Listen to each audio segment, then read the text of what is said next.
By all accounts, Mrs. Jones was a devoted supporter of the Catholic Church who dedicated her time and talent to supporting the faith community to which she and her family belonged, but she was also honest and outspoken in her critique of the church that she loved. Like many of us here present today, Rita Casella Jones had high expectations of the Catholic Church and looked forward to changes that would usher in a broader, more inclusive, more just church, one that would in particular value the women who have long been the backbone of the faith and enabled them to serve in roles and capacities that their grandmothers and mothers would only have imagined. It is fitting, then, that this lecture series should be devoted in particular to issues and concerns that relate to Catholic women, their educations, their aspirations, and their considerable contributions to the Church, both past and present. Previous lectures in this series on various aspects of women's roles in American Catholic history and culture have been delightful.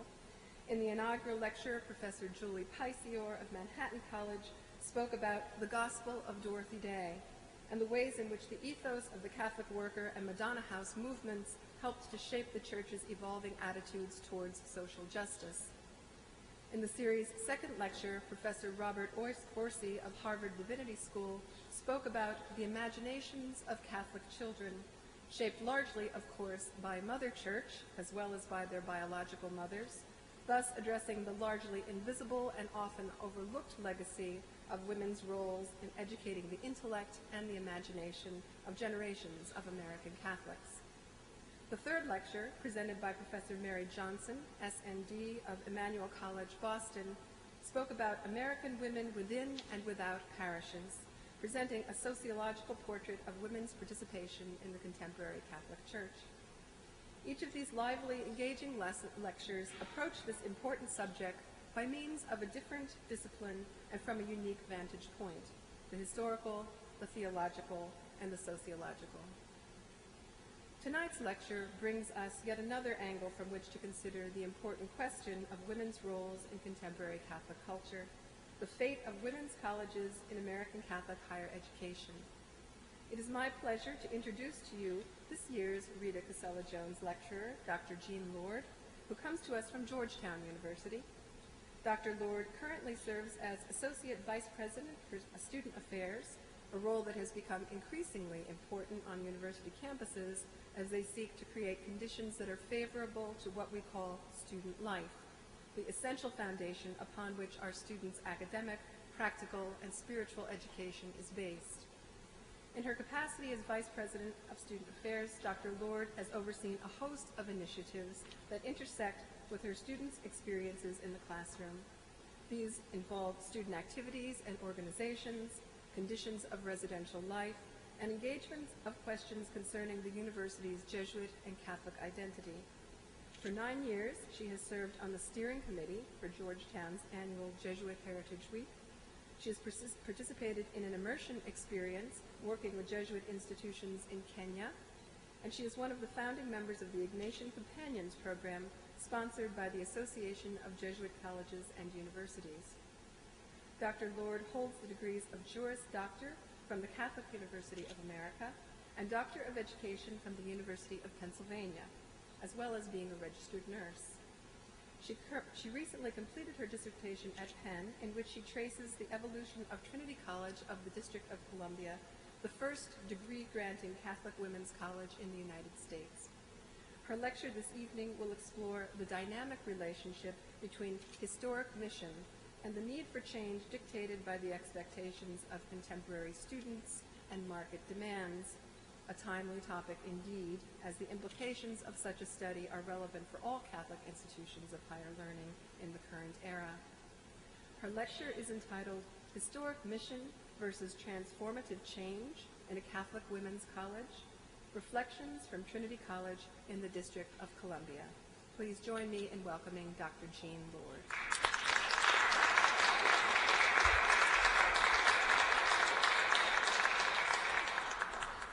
Thank you very much, Angela. I want to thank all of you this evening, my colleagues at Fordham University, Dr. Robert Jones and his family for their generosity in making this evening possible and giving us an opportunity, as Angela said, to remember a remarkable woman, I too wish I had had the opportunity to know her. I want to thank Professor Patrick Hornbeck, who initiated the invitation that brought me here this evening, and all of you who have braved the inclement weather to be with us tonight. We are all, as Sister Donna Markham, the psychotherapist and prioress of the Adrian Dominicans, observed, marked by our life's journeys. That my life's journey has brought me here with you this evening is an honor and a joy. The path that I have followed is an atypical one for many of us. I am not an academic, but am trained as a lawyer and have worked in Jesuit higher education, specifically in student affairs, for many years. It is within this community of Jesuit education that I feel I have found my vocation, where, as Father Pedro Rupe, former general of the Jesuits, would say, and I paraphrase, I fell in love with Jesuit education and, more broadly, with Catholic higher education. And it is by this somewhat circuitous path that I found my way to doctoral studies and the research conducted at Trinity College that I will address with you this evening. Historic mission and transformative change in a Catholic women's college. It is a great pleasure to talk to you about mission and transformative change, a subject which is of particular relevance to those of us engaged in Catholic higher education. My research, focusing on Trinity College in Washington, D.C., is the narrative of one institution's remarkable response to the changing social, economic, and political climate of the latter part of the 20th century, and the lessons which can be drawn from their experience. In order to understand the dynamic tension between the historic mission of Trinity College and the transformative changes which the college experienced, it is necessary to know something of the history of this extraordinary place, as well as the context of the story in which Trinity is written. So tonight, I will begin by telling Trinity's story, or as much of that remarkable saga as time allows. Then I will discuss briefly the role of Catholic women's colleges in American higher education. I will then explore the importance of mission in institutional change, the congruence between mission and change, and the role that the presidential leadership, in the case of Trinity, of Patricia McGuire played in the successful transformation of the college. Finally, I will explore the implications of this research in informing the planning and stabilization of other small colleges. And throughout, I will weave various segments of the narrative of Trinity's history. I chose to focus my research on Trinity College for a number of reasons, some personal, others professional. I am a lifelong Washingtonian and have watched the transformation of the college with great interest. Many years ago, it was a leading school for Catholic women, experienced a decline in the 1970s, and then emerged, if not like the Phoenix, but quite successfully from that decline. Pat McGuire's emerging leadership in the education community and the larger community of Washington, D.C. have been a fascinating process to watch, and I frankly wanted to understand that better. And finally, I have a deep and abiding interest in Catholic education and saw this as an opportunity to indulge that in a lengthy but very interesting way. Now, I'd like to draw your attention to the slide up there showing a picture of the members of the first class of Trinity College and some members of the current undergraduate student population at Trinity, just to give you a visual image of some of the sort of obvious changes in student demographics that have taken place over the past 100 years. Trinity College proudly lays claim to the distinction, as Angela said, of being the first Catholic college for women in the United States. In fact, this distinction is slightly more nuanced and not infrequently the subject of some debate and misunderstanding. Trinity's neighbor to the north, the College of Notre Dame in Baltimore, was the first Catholic women's college to grant a baccalaureate degree in 1899. But unlike Trinity, Notre Dame began its existence as a girls' academy. So, when Trinity was founded in 1897, it was in fact the first Catholic women's college to begin as a fully collegiate institution.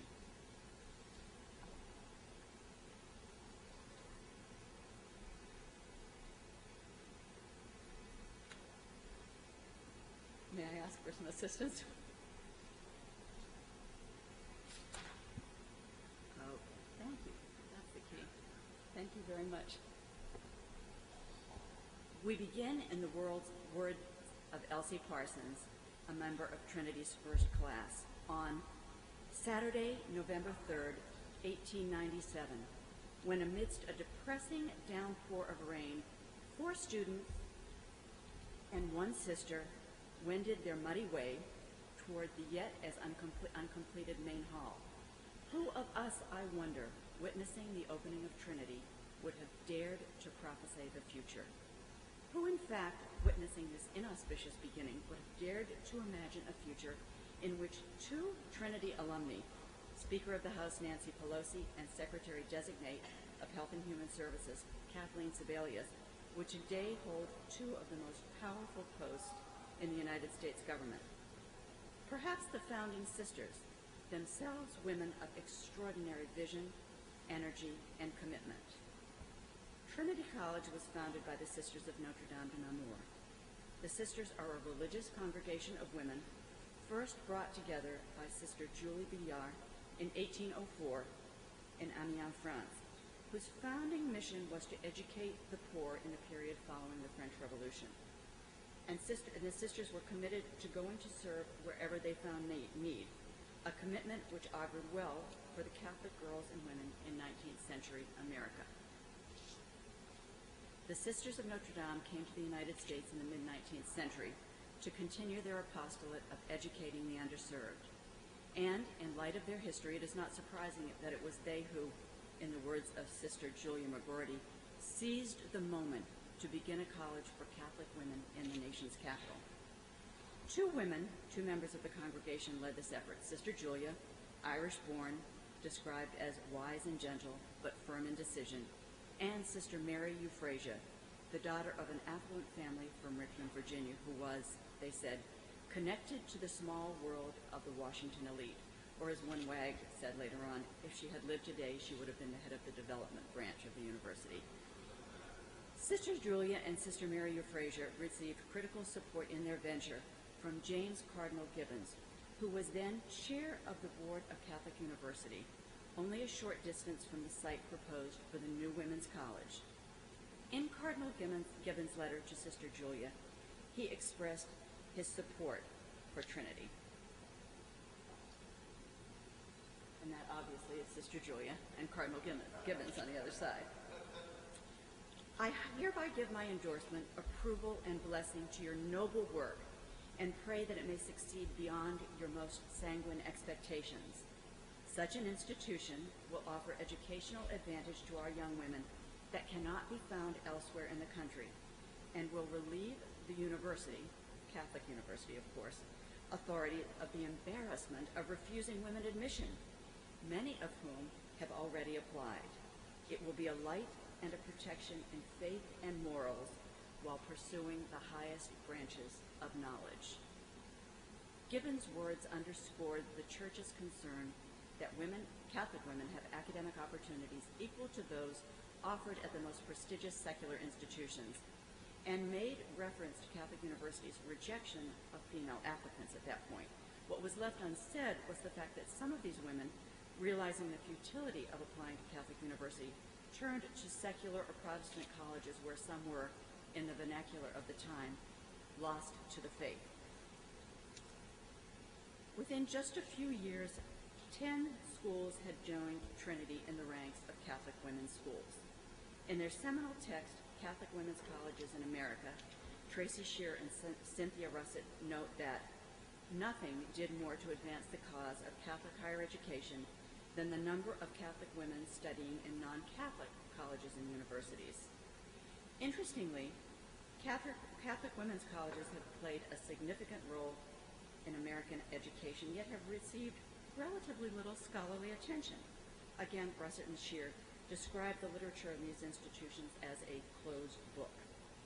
Despite the fact that Catholic women's colleges comprise more than half of all the women's colleges in the United States by the mid-20th century, their significance has truly not been widely acknowledged.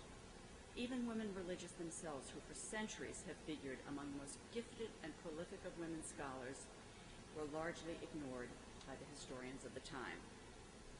Although the invisibility of these schools reflects what is sometimes seen as a general disinterest on the part of the Academy in the subject of American Catholicism, as well as a tendency to support the Catholic intellectual tradition to the culturally dominant one, Catholic women's colleges have been less visible than their secular counterparts for other reasons as well. Immigrant Catholicism was not initially an intellectual culture. The students in many of these Catholic schools were often the first in their families to attend college. As the products of poor immigrant communities, frequently subject to discrimination, their aspirations were all too often limited. And unlike most of the women who attended the prestigious Seven Sisters colleges, the families of these students were neither prominent nor wealthy.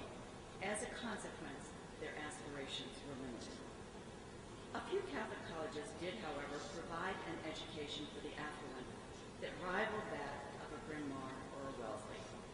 The nuns who founded these institutions drew on the rich intellectual legacy of their orders.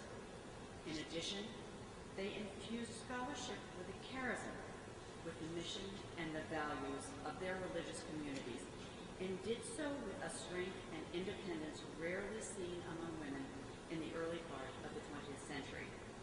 Margaret Steinfels observed that colleges run by women religious prepared their students for equality, a radical concept at that time.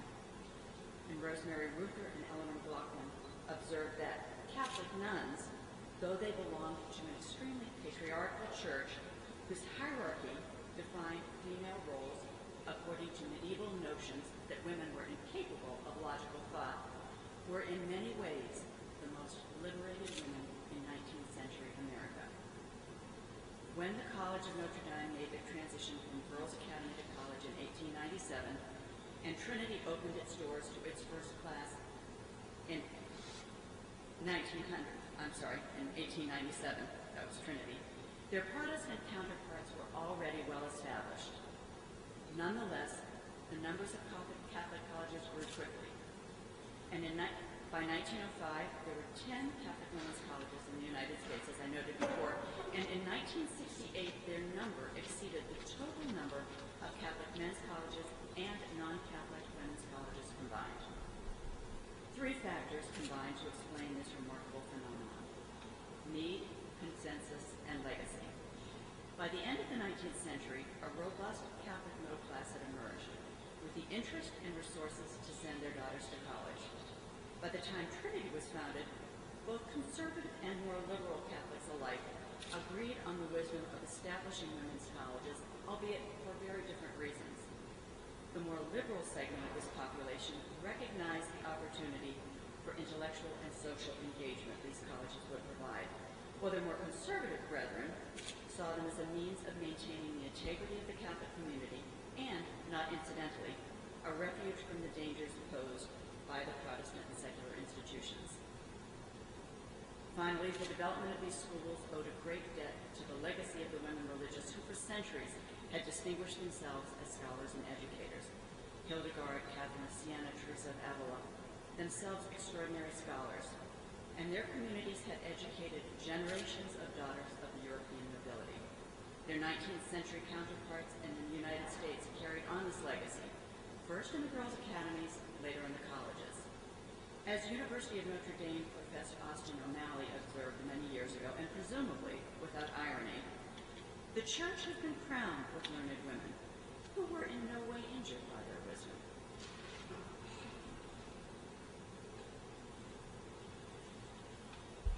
This slide, I digress for a moment, is a picture taken at a Trinity alumni event some time ago. And interestingly, you see on the far right Patricia McGuire, who's the president of Trinity, and in the middle, to McGuire's right, as you're facing the picture, is Nancy Pelosi. And interestingly, that's Kathleen Sebelius standing right there. And we had this picture before she was nominated to be the new Secretary of Health and Human Services.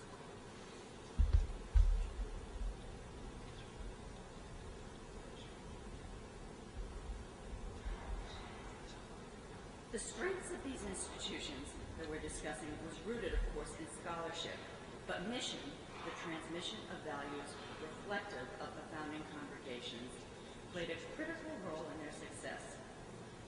The study that I conducted affirms the centrality of mission in small college transformation. Before proceeding, we should have a shared understanding of this commonly used but often misunderstood word, and distinguish mission from its complement, vision. There's been extensive scholarship on institutional vision and mission, and Matthew Hartley, for one, distinguishes the two in the following way. Mission, he says, is hard-nosed operational goals, while vision expresses our dreams for the future. And there's another memorable metaphor, and I can't attribute it to the correct person, but I do want to share it with you this evening, which suggests that we will call the bare statement of why the organization exists and what it intends to do the mission, but we will call its human meaning and the difference that the mission makes in the world the vision. If the mission is the words, the vision is the music. So this evening we'll work with the words, the mission, and leave the music for another time.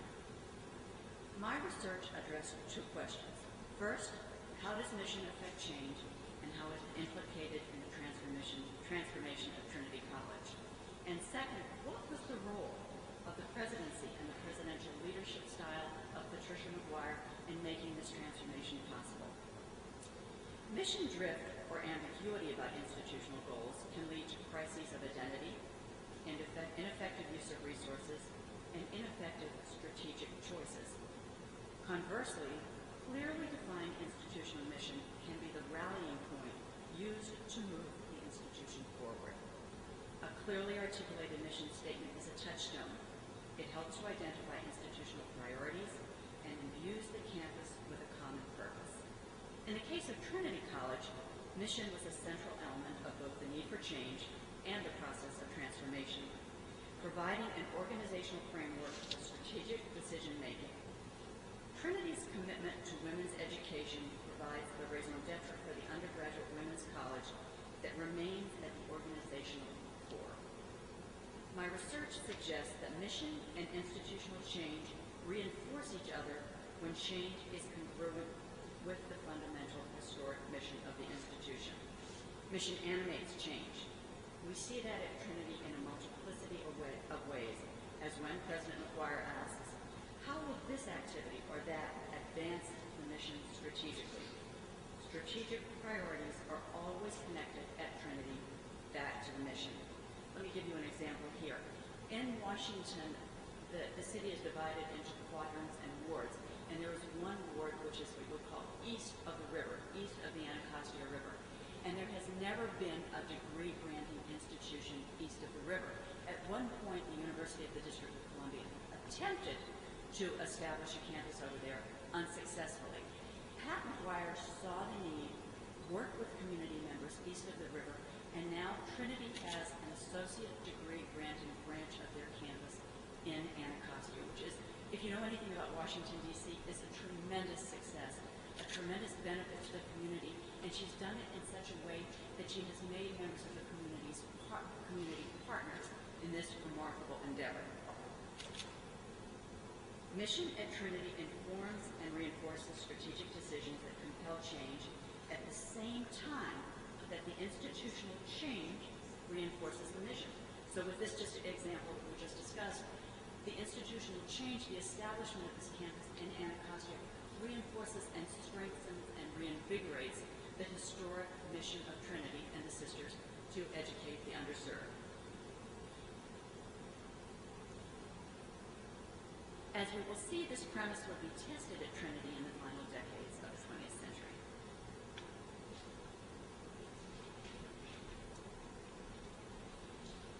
When Sister Margaret Clayton assumed the presidency of Trinity in the summer of 1959, Trinity was still the college of choice for the daughters of upper and middle-class Catholic families. In a conversation last year at the college, where she lives now as President Emeritus, Sister Margaret recalled those first heady days of the presidency, and she said, My aim was the preservation of the tradition of excellence of Trinity education, and as a little subscript of that, to be sure we got a Phi Beta Kappa chapter. So it was a pretty exciting time for me.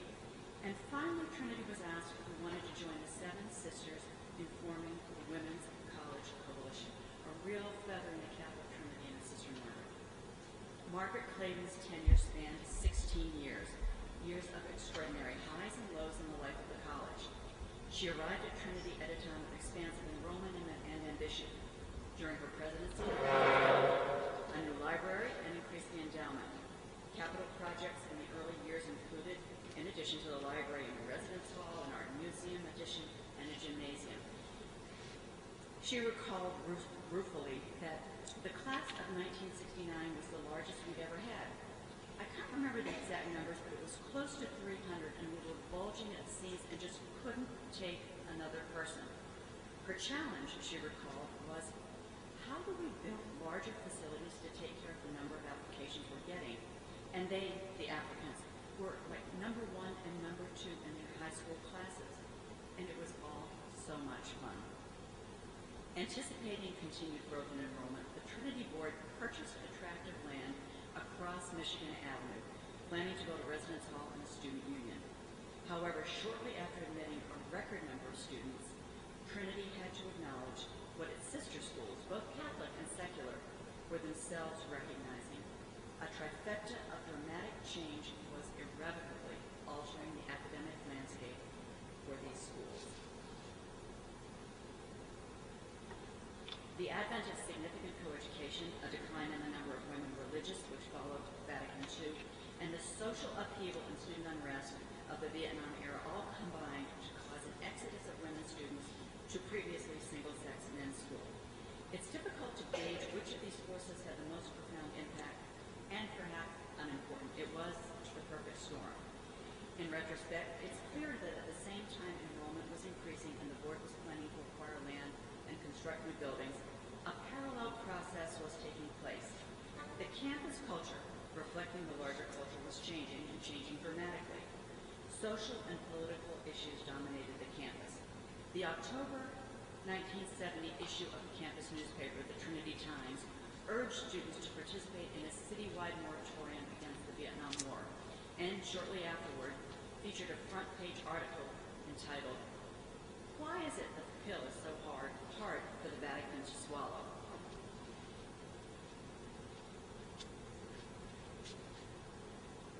In addition to debates about polarizing social issues and demands for more relevance in the curriculum, the changing campus climate fostered a new willingness among students to challenge the administration, the government, and even the church.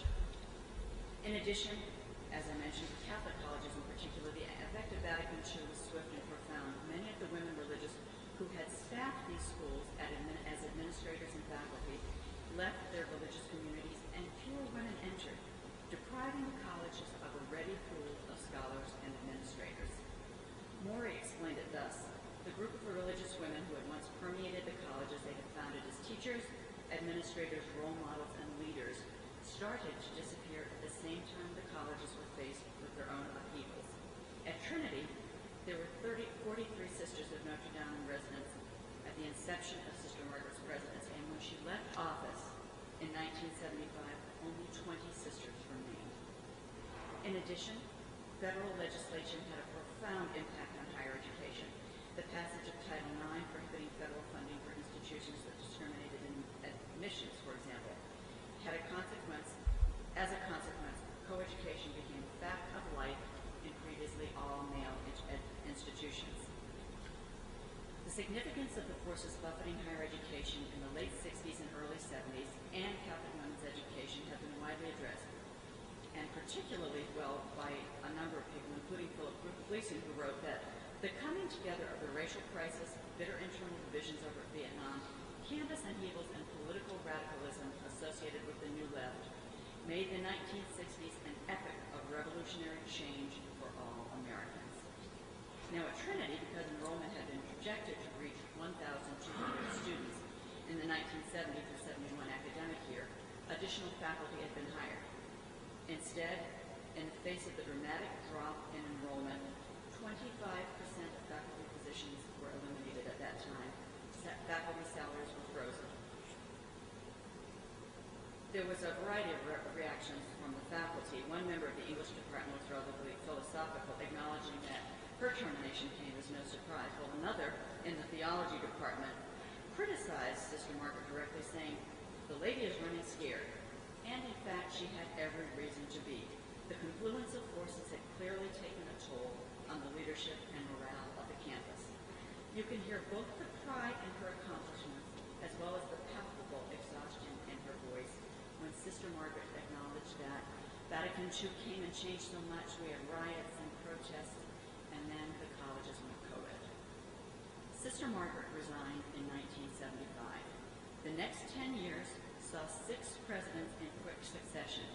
Enrollment plummeted, morale among faculty was at a low, and the board was considering closing the college or possibly merging with Catholic University, and went so far as to arrange an appointment with Father William Byron, who was then the president of Catholic University, to discuss this possibility. As an aside, this had happened with Notre Dame in Baltimore. The Jesuits at Loyola had approached the sisters there, but this is really in a very humorous way that this story is told, that the Jesuit who was sent was so ham-handed that the sisters vowed never to have anything to do with him again, and instead Loyola subsumed St. Agnes. So, in the decade that followed Sister Margaret's tenure, no fewer, as we said, than 6 presidents came and quickly left. The Middle States Accreditation Team in 1985 noted that there were strategic operating deficits and little strategic planning. In their report, the evaluators posed the provocative question that is at the heart of this study. How far can Trinity travel from its white upper middle class roots and still retain the loyalty and trust of its alumni? How much can they change and still retain the essential qualities of Trinity College? Well, this question was going to be, sir. Yes, can you bring the microphone closer to you? You're really fading out. Thank you. Is that better? Yeah. Okay, thank you for telling me. Better? Okay. That question was soon to be debated. In 1989, Patricia McGuire was named president of Trinity College. This was a very interesting choice. Pat McGuire, who was, as they said, plucked from the obscurity of the Georgetown University Development Office, had none of the traditional credentials of university or college presidents. She had not been on the faculty. She had not held a senior administrative position. She had, however, been a very active member of the board at Trinity and was well known to women in influential positions there. So when Pat arrived at Trinity in the presidency, the future of the college was in jeopardy. She was a member of the class of 1974. In her own words, "I was a public interest lawyer, hell-bent on saving the world, and I fell into this terrific job." Now, anyone who knows anything about Pat McGuire might question whether she in fact fell into this job, or whether she recognized the presidency for the remarkable challenge that it was and jumped right in. McGuire's presidency has been characterized by a resurgence in enrollment, the addition of significant academic programs, and a dramatic change in demographics. But the course of her presidency has not been easy. Much has been written about the college presidency. It's a demanding role and one fraught with multiple and often conflicting expectations. Each president brings to the position a particular understanding of the role of the presidency, informed by her own experiences and philosophy of institutional leadership.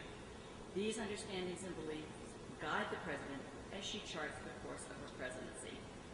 Beliefs about organization and leadership determine goals that the president sets, as well as how she fulfills her presidential responsibilities. There is an additional layer of complexity involved in navigating the challenges of the presidency of a Catholic college. Morey observes that these institutions operate in an environment of cultural antagonism. Many, if not most of them, feel under siege in one way or another.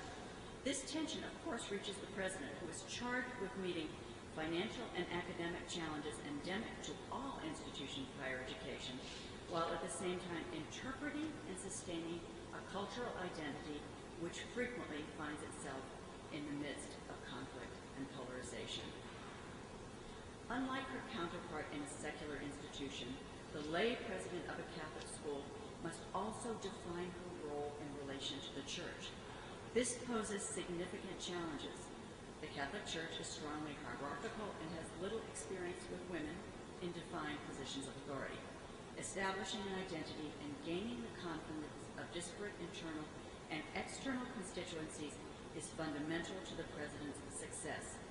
Transcending the norms of culture positions the president to influence this institutional success. This case study, of course, is the unique story of change at Trinity College. As such, it is not necessarily generalizable to all small colleges or even to all Catholic women's schools. There are, however, lessons to be learned from the Trinity experience, and many of them center on institutional leadership. As my research at Trinity progressed, as I studied documents and conducted extensive interviews with faculty members, the sisters, students, alumni, and colleagues, 5 leadership strategies emerged as critical to the transformation of Trinity. And these are characteristics which are very remarkably reflect Pat McGuire, the person and the institutional leader. This is the story of Trinity and Patricia McGuire, but what makes the conclusion of this story compelling, I think, is the message that each of us who toils in the fields of Catholic higher education must believe that we too can and must do this work. This on the left is Sister Margaret Clayton at the beginning of her presidency, and on the right, surrounded by so much work, is Patricia McGuire. So you can imagine that even the optical, the visual contrast for some of the alumni at Trinity was very, very difficult to accept. But I think it's remarkable. And I think, frankly, although it's a lovely picture of Sister Margaret, in some respects it does her a bit of a disservice because she is still, to this day, a dynamic, creative, and very energetic woman. And in her habit, it does make her look a little less so.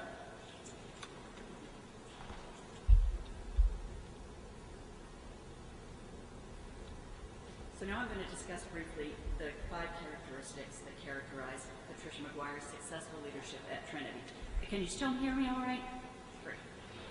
First is personalization of the mission. Patricia McGuire's deeply personal leadership is recognized by alumni, faculty, and professional colleagues, even outside the academy.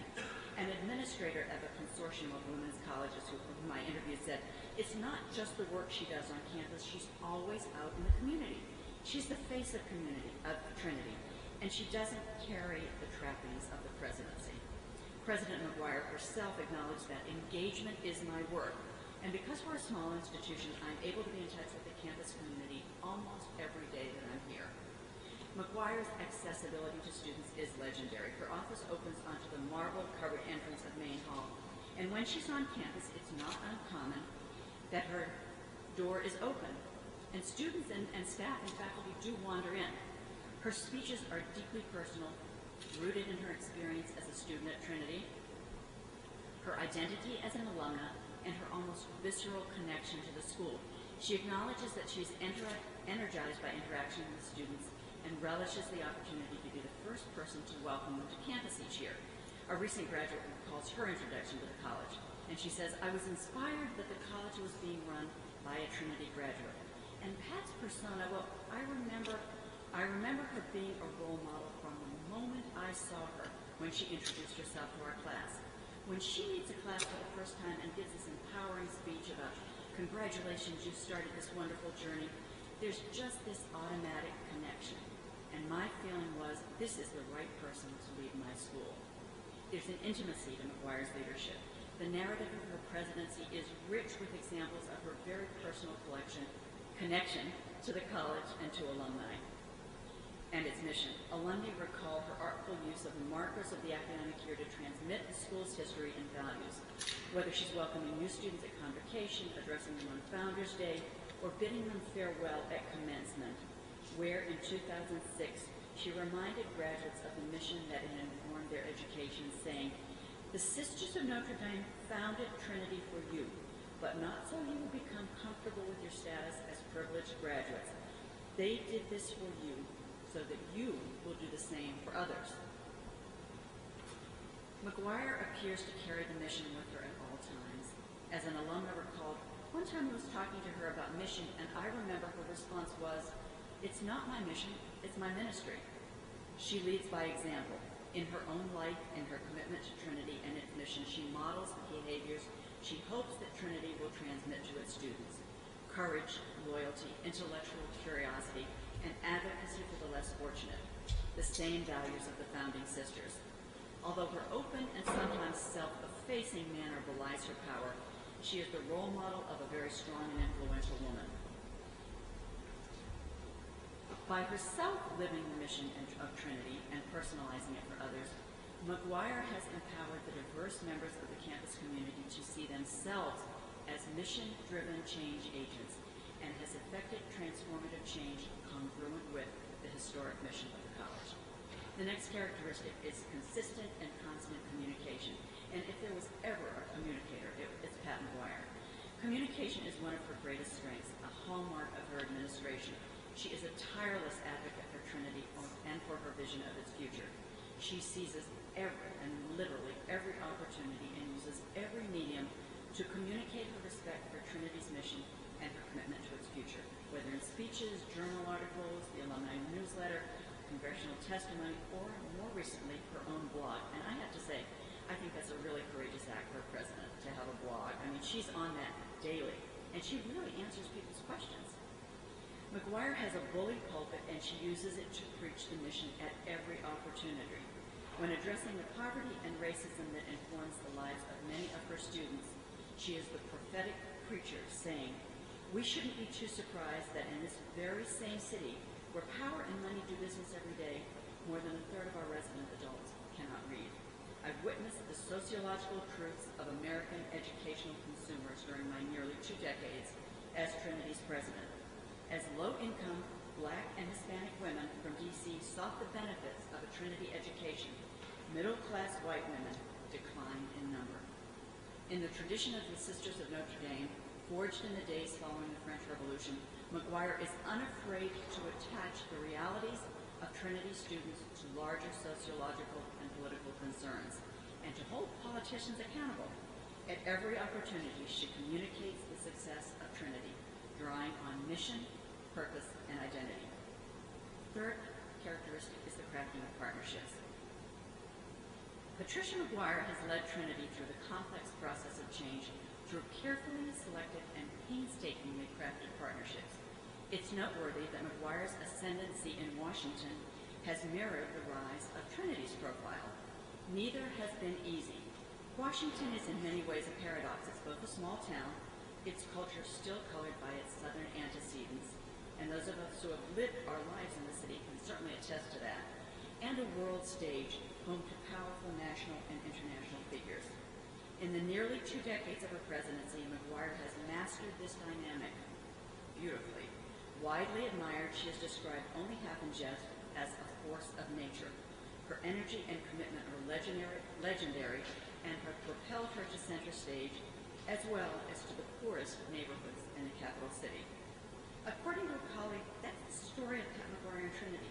She not only saved the school, she did it in such a way as to make a lasting difference to hundreds of families in Washington.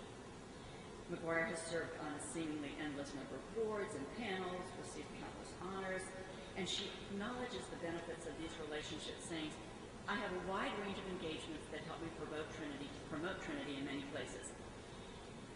I'm on boards, I participate in the business community. My job requires me to be the public face and voice of Trinity at all times." She's seen as a collaborator, someone who does not, in the words of the president of a local women's organization, own the solution. She is constantly widening her circle through collaborative efforts with organizations and people and corporations who are outside the circle that Trinity is in. And this is a beautiful image that people have invoked many times, the image of a circle of Trinity, and McGuire widening the circle but bringing people in at the same time. Some of the most powerful examples of her collaboration emerge from her informal communications. Although she has strategically cultivated partnerships with Washington leaders, she has also forged relationships with ordinary people, not just the wealthy and powerful who can advance the Trinity agenda. In my research, in the course of my research, I found numerous examples of this. Correspondence, for example, with a woman living in one of the poorest wards of the city who had expressed interest in participating in the board of this new community college. And McGuire engaged in lengthy communication and correspondence with this woman, which I found absolutely remarkable. McGuire has successfully crafted internal partnerships as well. Criticism of her was most pointed, and the Trinity community, particularly alumni, most clearly divided about the changes that were taking place. One Trinity faculty member remembered the tension with the Alumni Association, including a moratorium on giving, a protest march in front of Main Hall. An alumna echoed this, characterizing McGuire's response as stern but non-confrontational. Pat chose not to fight in the media. One of her desires was not to split people. McGuire did not ignore her critics. Rather, she responded thoughtfully and strategically. Today, she attributes much of the resistance she encountered to her age. She says, "I was 36, clearly inexperienced and not a nun, and to the conservative academic movement flourishing at the time, including the National Alumni Forum under the leadership then of Lynn Cheney." Next characteristic is the balancing of multiple identities. Like other institutions of higher education, Trinity has a complex institutional identity, shaped by its founding saga, strategic goals, and cultural values. One challenge of the early years of the McGuire presidency was to negotiate the struggle for preeminence among the component parts of the mission, including its identity as a Catholic women's liberal arts school, founded to serve those lacking opportunity. This juggling continues today as the institution makes choices about program development and promotion of the school's achievements, and demands significant political acumen on the part of McGuire and her leadership team. In particular, promoting the school's achievements requires that McGuire consistently reinforce quality education while arguing passionately for greater access. As with her campaign against rankings, and she was one of the most adamantly opposed to the U.S. News rankings, and other non-inclusive members of quality, she calls for broad definition of opportunity and achievement. To garner support from alumni and church leaders, she must celebrate the religious history and traditions of Trinity while acknowledging that the context of the educational enterprise has changed entirely. McGuire's strengths as a personal and political leader on the Trinity campus and beyond was tested in January 2007 when Trinity alumna Nancy Pelosi was elected Speaker of the House. Trinity's chapel was chosen as the site of the Mass preceding Pelosi's swearing in. This was an historic moment for the nation and also for Trinity. For Patricia McGuire, it was a very public affirmation of Trinity's and her success.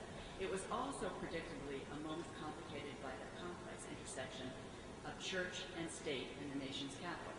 Pelosi had asked Father Robert Jeanne, a Jesuit priest and a faculty member at Georgetown's law school, to celebrate the Mass. Jeanne, who died shortly after this, was a polarizing figure for some in the church, largely because of his position on reproductive rights. Both Pelosi and McGuire knew that his presence at this very public event, which happened to coincide with the reunion of the speaker's class, would generate controversy, so McGuire acted as she often did, very characteristically. She called the Archbishop, she told him what was going on, she consulted with him, and the Mass went forward. This political astuteness and balancing of multiple identities allows McGuire to promote growth and change while reinforcing core values. The strategic challenge for her has been to find a way to integrate mission and identities in Trinity's mission and its brand. She articulates this necessity and the value of these integrations frequently and forcefully. The last characteristic is advocacy for social justice. McGuire connects all the identities of Trinity, women's college, minority serving institution, citizen of the nation's capital, to the idea of social justice. The DNA of colleges, she once said, is entwined with the gospel imperative of social justice. She leverages her own multiple identities as alumna, Washington insider, and college president to promote this gospel of social justice, framing her message in language that reflects the identity and mission of the college. She reflects on this frequently, and in one particularly, I think, moving passage, she said, recalling the early days of Trinity's history, She recalled a freedom that made us joyfully Catholic while also thrilling to joust with the lions. I just thought it was such a lovely image and so characteristic of her leadership and her presidency. In addition to these 5 strategies, my research identified 3 broad themes that characterize McGuire's leadership. I won't go into these in detail right now, I'll simply list them. And they are, because some of them really are intertwined with what we've discussed earlier. The first is leadership in articulating congruence with mission, which clearly she does well and often. The second is interpretive leadership, and in this she really excels because she's able to interpret the mission of Trinity, its historic mission, its current expression of that mission, in a way that resonates with many different audiences and particularly effective. And the third, and this is so interesting when you think about Pat McGuire, is the fact that she is what is called a willing president. The presidency of a small, struggling institution is not for the faint of heart. As colleges confront ever-increasing competition and financial pressures, expectations of the president increase commensurately. These leaders are the chief change agents, particularly in small college transformations. So the term willing president is used to describe one who is deeply and energetically engaged in the life of the mission of the institution. And my research certainly demonstrates that Pat McGuire is a willing president. She epitomizes the willing president, deeply personally invested in her role with a tireless commitment that is recognized by all. So after talking about a bit about the history of Trinity and the experience of the Clayton presidency and the McGuire presidency, what is learned from this? What lessons can we take away from this study? In The Prince, which is a book all college presidents should have, Machiavelli cautions that nothing is more difficult or more dangerous than introducing a new order of things. This study explores the difficulties and the dangers facing a college president charged with implementing transformative change and how institutional mission influences and is influenced by that change. The study suggests that the historic mission of the college anchored Trinity as it implemented significant programming changes, adding a School of Professional Studies, expanding a School of Education, constructing a college east of the river, and experiencing dramatic changes in the racial, ethnic, and religious identities of its student body. The expression of the sisters' mission at Trinity from its founding through much of the 20th century was somewhat paradoxical. As an institution serving women, the college indisputably served a population with limited opportunities. At the same time, the first generation of Trinity women were relatively privileged white women, certainly far different from the women the sisters had originally served. Thus, the new population of Trinity students, increasingly from lower socioeconomic groups, and largely, almost 50%, and this is incredible to me, graduates of the District of Columbia public schools, were arguably more representative of the women the sisters originally served. In this way, the historic mission of the school has not been abandoned. Rather, it has been rejuvenated by the changes that have taken place during the tenure of Patricia McGuire. Her success in bringing Trinity back has revitalized the historic mission of the school and demonstrated that transformational change and historic mission can flourish simultaneously. The implications of this study, while particularly significant for the small mission-centered college, may in fact extend beyond this group to inform the strategic planning and the stabilization of other institutions today.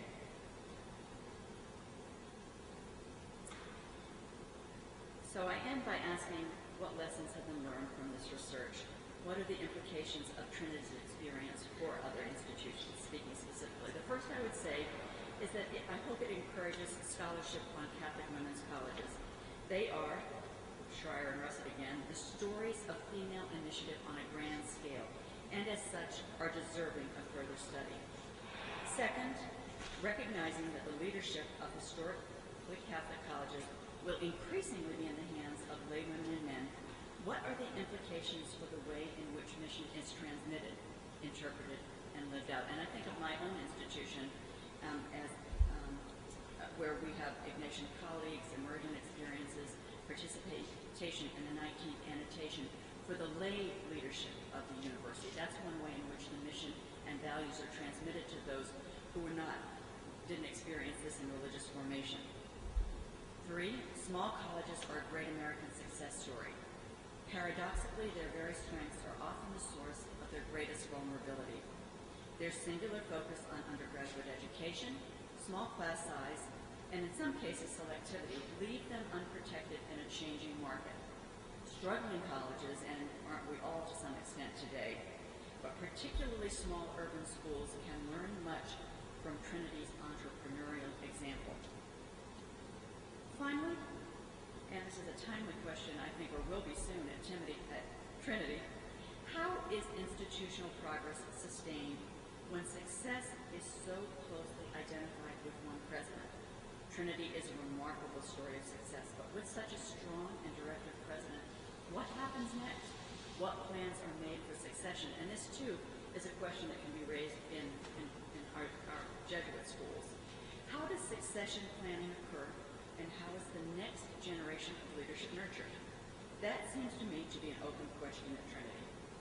So we go back for a moment to 4 students and 1 sister wending their way down a muddy path to Main Hall, to the one building on campus. Today, Trinity looks very different from the day of its founding.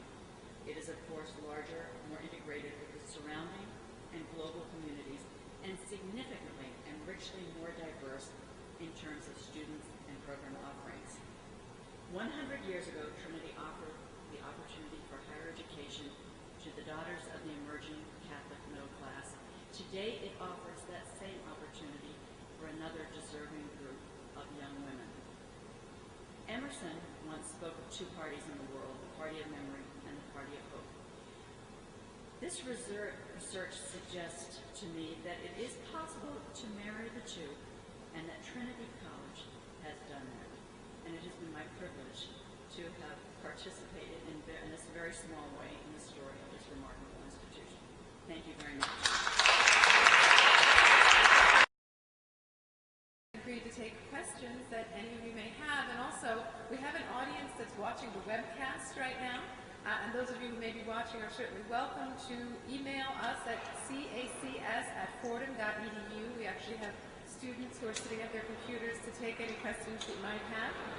So I will give the microphone back over to Jeanne to entertain any questions.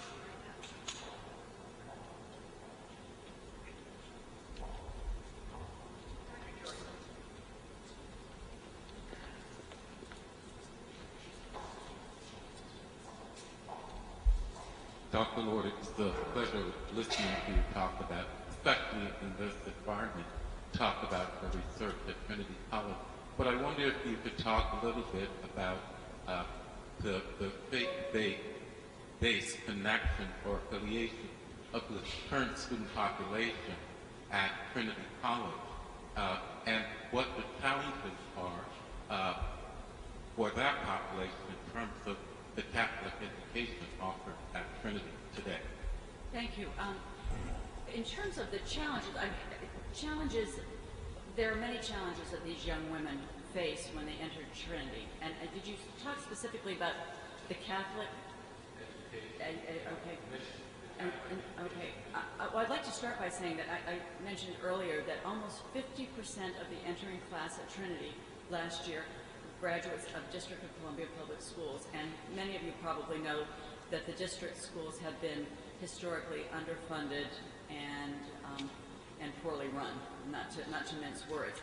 So many of these young women come to Trinity underprepared to begin a collegiate education. And McGuire has been very forthright in saying, when she's been criticized for accepting what many people see as underprepared students who don't do as well on their SATs as students in other places might do, saying these women are no less bright than the Trinity students of 20, 30, 50 years ago.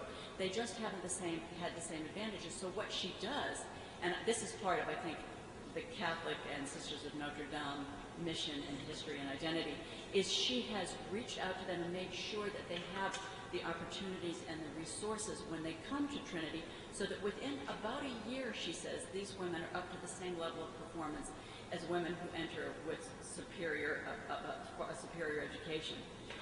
She also does a lot of things just in terms of the mechanics of the school, because many of these young women have to work and have other obligations that more affluent students don't have. She has offices, administrative offices open on Saturday. She allows students to register and do a number of sort of housekeeping chores by phone or by email, that sort of thing, to minimize the burden on them and on their families. I don't know, Peter, am I asking specifically the question about the Catholic piece? Is there... The other piece of my question has to do with the population, their demographic, and their religious affiliation. Thank you. How different is that from the first class? That's a question. Interestingly, the director of campus ministry at Trinity, at Barbara Humphrey McCraft, was at Georgetown until a few years ago. And so we've had some wonderful conversations about this and about the increasing religious diversity of the Trinity population. And so what they have done is to bring people into campus ministry who represent different religious traditions. And Barbara herself is very open to engaging in that. So they have sort of, we talked about Pat McGuire opening the circle, widening the circle. I think the people in campus ministry and who deal with that sort of thing have done the same thing. They welcome the religious diversity and think it makes the community richer and more interesting.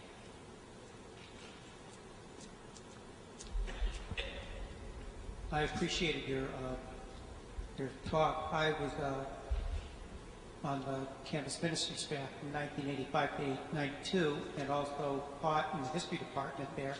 And my question is, what you're saying about Pat McGuire as the president for 20 years is very good and fascinating. And the bookend there with Sister Margaret Clayton is fascinating. What lesson from your research, because I was there in the in-between time, did you learn about an institution that goes through 9 presidents, one of which was a man? And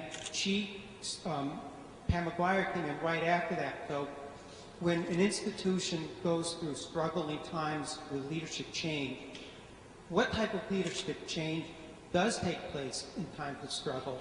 And what's the benefit for a person coming in after difficult times to start to create their mission or vision? Oh, that's a very interesting question. You made reference to the one man in Trinity's history who held that position, who is, the remark is often attributed to him that he never had one happy day while he was at Trinity. And given what I learned about the school at the time, I can certainly appreciate that. I'd say a couple of things, because I've given this quite a bit of thought. I think that obviously Trinity was at a point where it was nearing collapse before McGuire took over the presidency. So her challenges were immense. At the same time, for a woman of her energy and her energetic leadership style, her ability, her willingness to work as hard and to, as we said earlier, personalize the mission the way that she did, I don't want to say there was an advantage to her, but I think the bar had been set so low at that point that it gave her an opportunity to probably implement some things that had the structure been, had it been more successful, she would have been unable to do. She rescued the college, and for that reason I think she was given wide latitude in doing a number of things. By the same token, she herself acknowledges that one of the first things she did was to spend a great deal of time on campus to go out and meet everyone, to talk. No one was too important or too unimportant for her to engage in conversation. So she listened to people, she shared her ideas with them, she tried to reach consensus before making major changes. That was clearly not always possible. So while it was a huge challenge because the school was, not financially solvent, and the enrollment was just, about 300 at one point, and So that presented huge challenges, but it also presented for her tremendous opportunities as well.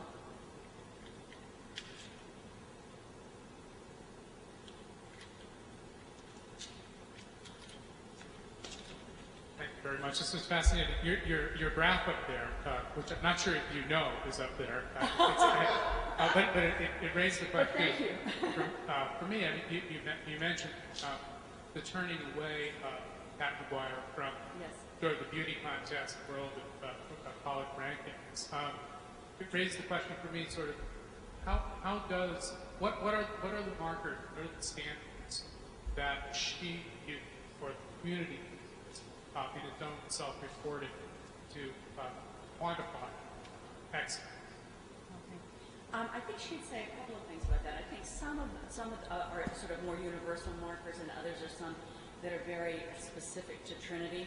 I think in terms of universal markers, I think that you can see that the enrollment there's been a resurgence in the enrollment. I referred earlier to the fact that the students who are enrolled in remedial programs make great progress by the conclusion of their first year. And, I'm embarrassed to tell you that I can't remember what the graduation rate is at this moment, but I do know that it's something which she thinks reflects positively on the efforts that they make. The other is, I think, a sort of a less specific, and that has to do with, the congruence with mission.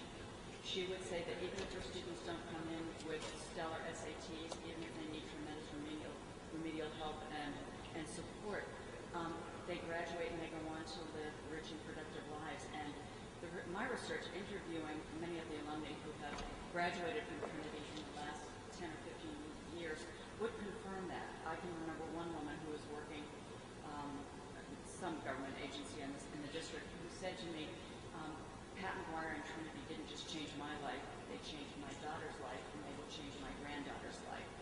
So obviously that's not the kind of argument that holds sway with some other college presidents.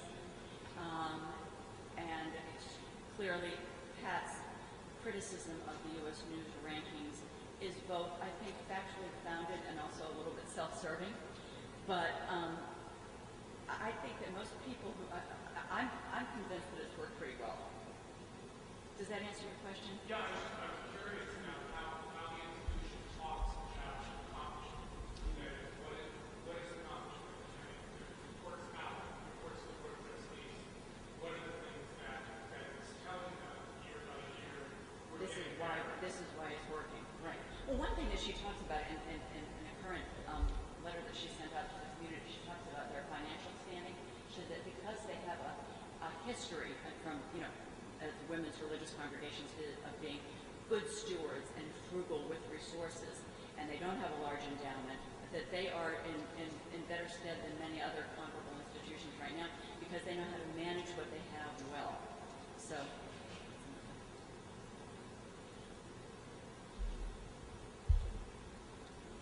Sorry, I just have a question. No. Just building on what Brennan was saying before, it seemed to me that so often, whether it's supposed to do, whether it's the Delta measure, quantify excellence on a file, right? Graduation rates, number of programs, and so on. Is there any particular things that you recommend in happening with Joseph verification? Some more qualitative measure of excellence? Because it seems to me that there's a lot of things that we talk about that are so clearly described in our mission that you could never really qualify. But yet we live in a society that says we want numbers, we want to find out where we are, what we're making, and all the rest of it. Is there something in Trinity where you can help solve that particular very difficult problem? Well, I think it comes in the stories of the lives of the women who graduate from Trinity, and they chronicle those quite well. So obviously, this is a strong point, a strong argument for the success of what McGuire has implemented in the last 15 or 20 years. So I think it's largely that. Oh, I'm so sorry. I think it's the fact that the enrollment continues to grow, that they are able to, that they have invested in significant capital projects in the last several years. They built a center for women in sports, which they've opened to the surrounding community, which is both a community service and a place for the women at Trinity to recreate, because some of these women also come to college with some health issues. And so she wants to make them healthier in body, mind, and spirit. The fact that they've been able to start the satellite campus east of the river. And there's been widespread recognition within the educational and the larger community in Washington of her success. She has been named Businesswoman of the Year, one of the Washingtonians of the Year, a number of accolades of that sort. So I think there's been acknowledgement of her success, and that reflects the success of the women and now the men who are graduating from Trinity.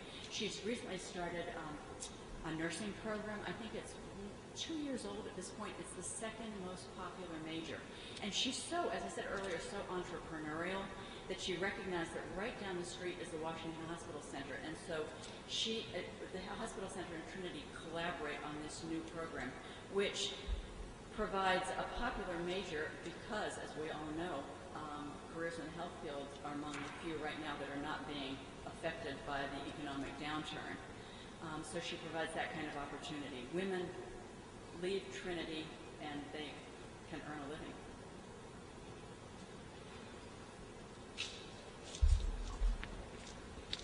Thank you for your remarks. As you portrayed Trinity, we had two poles of possible missions.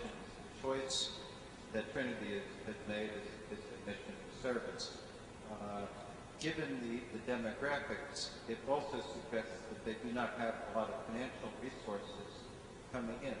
All of that says to me that there are probably things that Trinity does very well, but there are also things that Trinity simply doesn't do at all that, say, a place like Fordham or other institutions do.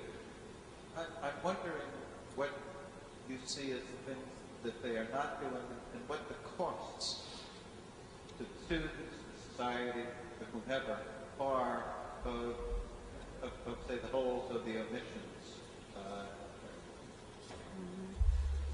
Well, when I talked earlier about frugality at Trinity, I think that really is, your question speaks to that. Trinity does not have, I think of Fordham, I think of my own institution, it doesn't have the infrastructure, for example, in residential life that a larger or more affluent institution might have. The campus is relatively small. I noted when I was over there that, not that this is unique to Trinity, but there are many people who fill more than one role. The director of campus ministry is also the dean of students. Someone in the president's office who works in communications also works with the development office. So there's sort of a multiplicity of roles for people, which I'm sure is if I were trying to read Kat McGuire's mind, I would say this is a way that she can conserve without impacting negatively the student experience and the student education. So I think a lot of the emphasis there is on providing academic resources to students, and that may sometimes come at the expense of the sort of outside the classroom opportunities that many of our other schools provide.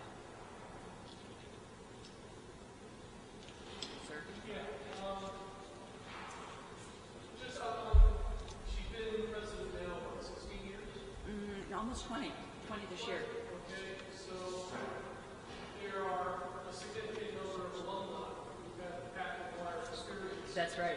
Okay. Most of the colleges and universities that I'm familiar with, the college president and I suppose the alumni trustees think in terms of how he fit this or that whole board of schools. Given the mission of Trinity College, I don't see them fitting into any given cohort.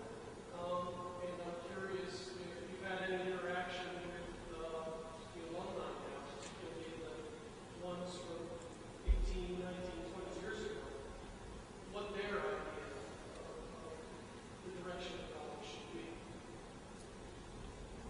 If we're talking about the alumni from the early years of her presidency, those with whom I spoke are very, very supportive of the direction in which she has taken the school. Now, there's a group of women who graduated in the late 60s and the early 70s, among whom don't know how many there are in absolute numbers, but there's still a vocal group of women graduates of that era who are quite adamantly opposed to what McGuire has done and feel that she has, I think in the words of one woman I spoke to, cheapened the college. It's no longer the college she attended. I think she called it, she said, this woman said that she was driving one day and she heard an advertisement, a radio ad for Trinity, and she said, that's it, that was the final straw for me. It's become, you know, like the, whatever, all these schools that advertise on the radio. Well, who doesn't advertise anymore? I mean, you know, they're just different ways of doing that. But the more recent graduates are very strong supporters of McGuire, of the direction in which she's taking the school, and frankly, just want to see more of the same. So it's fair to say that they don't want to see Trinity necessarily as the eighth sister. No, I think that's very true. I think there was a time when Trinity saw itself as the eighth sister, and that certainly is clear from conversations with Sister Margaret Clayton. That was really one of her aspirations, and justifiably so. She was the president of an academically very, very strong institution, and the women who attended Trinity were the equal academically and intellectually of those any place else in the country. And so, although it's probably clear from what I said, I'm very sympathetic and support very much what Pat McGuire has done, because she is addressing contemporary needs, and if she doesn't do it, there's going to be, and if there aren't other people like Pat McGuire who do this, there are going to be huge societal costs. We already see it. I, at the same time, have some sympathy for what these women have lost, because it's always hard to move away from your past and to see something that you treasured disappear, and that's what in their eyes has happened. So while I disagree with them philosophically, disagree vigorously, I think that